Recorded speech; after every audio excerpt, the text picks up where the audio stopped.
प्रदेश के गाजियाबाद में लोकसभा चुनाव 2024 के प्रचार मैदान में खुद पीएम मोदी उतरकर कर रहे हैं। वे गाजियाबाद में एक रोड शो करेंगे। प्रधानमंत्री नरेंद्र मोदी 6 अप्रैल को शहर में आएंगे और इसको लेकर पुलिस ने डायवर्जन प्लान भी जारी कर दिया है। ट्रैफिक व्यवस्था संभालने के लिए 700 से अधिक पुलिसकर्मियों की ड्यूटी लगाई गई है। एडीसीपी ट्रैफिक वीरेंद्र सिंह ने बताया है कि सभी प्रकार के वाहनों के लिए अलग समय से डायवर्जन लागू होगा। डायवर्जन की शुरुआत 1 बजे से होगी, जो कार्यक्रम की समाप्ति तक लागू रहेगा और इस दौरान सभी पॉइंट पर पुलिस को भी लगाया जाएगा।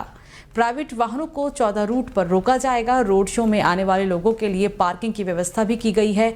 दोपहर 1 बजे से डायवर्जन रूट एक्टिवेट कर दिया जाएगा। तो लोकसभा चुनाव का बिगुल बजने के बाद से ही सभी पार्टियों ने लोगों से वादों की झड़ी लगानी शुरू कर दी है। कांग्रेस ने भी चुनावी रैलियों में लोगों से कई वादे किए हैं और इस बीच कांग्रेस ने आज अपना घोषणा पत्र भी जारी कर दिया है। पार्टी ने अपने घोषणा पत्र में 5 न्याय शामिल किया है और इसमें युवा न्याय, नारी न्याय, किसान न्याय, श्रमिक न्याय और हिस्सेदारी न्याय का भी जिक्र है। कांग्रेस का कहना है कि हम मिलकर इस अन्याय काल के अंधेरे को दूर करेंगे और भारत के लोगों के लिए एक समृद्ध न्याय से भरे और सामंजस्यपूर्ण भविष्य का रास्ता बनाएंगे।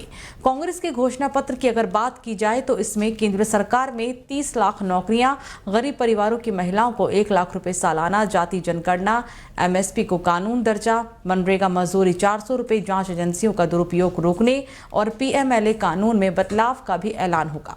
साथ ही सच्चर कमेटी की सिफारिशों को लागू करने की भी घोषणा आज कांग्रेस की तरफ से की गई है। तो दिल्ली के पूर्व उप मुख्यमंत्री और आप नेता मनीष सिसोदिया दिल्ली शराब घोटाला मामले में इन दिनों जेल के अंदर हैं। उन्होंने तिहाड़ जेल से अपनी विधानसभा पड़पड़गंज की जनता के नाम पत्र लिखा है, जिसमें कहा है कि जल्द ही जेल से बाहर मिलेंगे। मनीष सिसोदिया ने लिखा कि पिछले 1 साल में मुझे सबकी याद आई। सब ने बहुत ईमानदारी से मिलकर काम किया। जैसे आज़ादी के वक्त सब ने लड़ाई लड़ी, वैसे ही हम अच्छी शिक्षा और स्कूल के लिए लड़ रहे हैं। अंग्रेजों की तानाशाही के बाद भी आज़ादी का सपना सच हुआ। वैसे ही एक दिन हर बच्चे को सही और अच्छी शिक्षा मिलेगी। आपको बता दें कि इससे पहले तिहाड़ जेल में बंद अरविंद केजरीवाल ने भी चिट्ठी लिखी थी। वो तिहाड़ जेल जाने से पहले ईडी की कस्टडी में थे और इस दौरान उन्होंने अपनी पत्नी के लिए एक संदेश भी भेजा था उनके जरिए और जनता को संबोधित करते हुए एक चिट्ठी लिखी थी। तो वहीं आम आदमी पार्टी के राज्यसभा सांसद संजय सिंह ने आज प्रेस कॉन्फ्रेंस की, इसमें उन्होंने दावा किया कि दिल्ली शराब घोटाला बीजेपी ने किया है। इस घोटाले में बीजेपी के कई बड़े नेता शामिल हैं। उन्होंने ये भी दावा किया है कि केजरीवाल की गिरफ्तारी साजिश के तहत हुई है। दिल्ली शराब घोटाले में जिन लोगों को आरोपियों के रूप में पकड़ा गया था, उन्होंने जब तक केजरीवाल का नाम नहीं लिया, ईडी ने उनके बयान को भरोसे लायक नहीं माना। लेकिन जैसे ही उन्होंने अरविंद केजरीवाल का नाम ले लिया, उस बयान को मान लिया गया। उन लोगों के बयानों के आधार पर केजरीवाल को गिरफ्तार किया गया।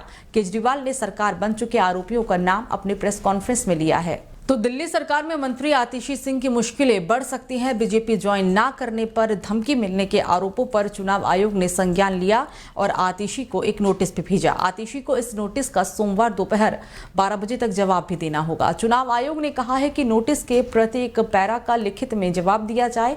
इससे पहले बीजेपी ने भी आतिशी को नोटिस भेजा था और पूछा था कि किसकी तरफ से उन्हें पार्टी में आने का ऑफर मिला है, उसका नाम का खुलासा जरूर करना चाहिए और अगर सच सामने नहीं लाया जाता है तो कानूनी प्रक्रिया का अपमाना जाएगा। और बता दें कि 3 दिन पहले ही आतिशी सिंह ने बीजेपी ज्वाइन करने का ऑफर मिलने का आरोप लगाया था। दरअसल आतिशी का कहना था कि उन्हें बीजेपी में शामिल होने का ऑफर मिला है और धमकी भी मिली है। तो कांग्रेस नेता गौरव वल्लभ, अनिल शर्मा और राजद नेता उपेंद्र प्रसाद बीजेपी में शामिल हो गए हैं। लोकसभा चुनाव से पहले कांग्रेस और राष्ट्रीय जनता दल को एक बड़ा राजनीतिक झटका लगा है। कांग्रेस प्रवक्ता गौरव वल्लभ और बिहार कांग्रेस के पूर्व अध्यक्ष अनिल शर्मा ने बीजेपी का दामन थाम लिया। इन दोनों नेताओं के साथ ही राष्ट्रीय जनता दल के नेता और पूर्व लोकसभा उम्मीदवार उपेंद्र प्रसाद ने भी बीजेपी का दामन थाम लिया। बीजेपी में शामिल होने के बाद गौरव वल्लभ ने कहा कि वे अपने पत्र में अपनी वेदना और व्यथा लिख चुके हैं। बिहार के कांग्रेस के पूर्व अध्यक्ष ने भी इस दौरान अनिल शर्मा ने कहा कि कांग्रेस की पूर्व अध्यक्ष सोनिया गांधी और कांग्रेस के वर्तमान अध्यक्ष मल्लिकार्जुन खड़गे दोनों ही नेता घोर सांप्रदायिक नजरिया रखते हैं। सोनिया गांधी अयोध्या में राम मंदिर के शिलान्यास कार्यक्रम को न्योते को ठुकरा देती हैं, लेकिन ईसाई धर्म के कार्यक्रम के लिए पार्टी के 2 बड़े नेताओं को इटली भेजती हैं।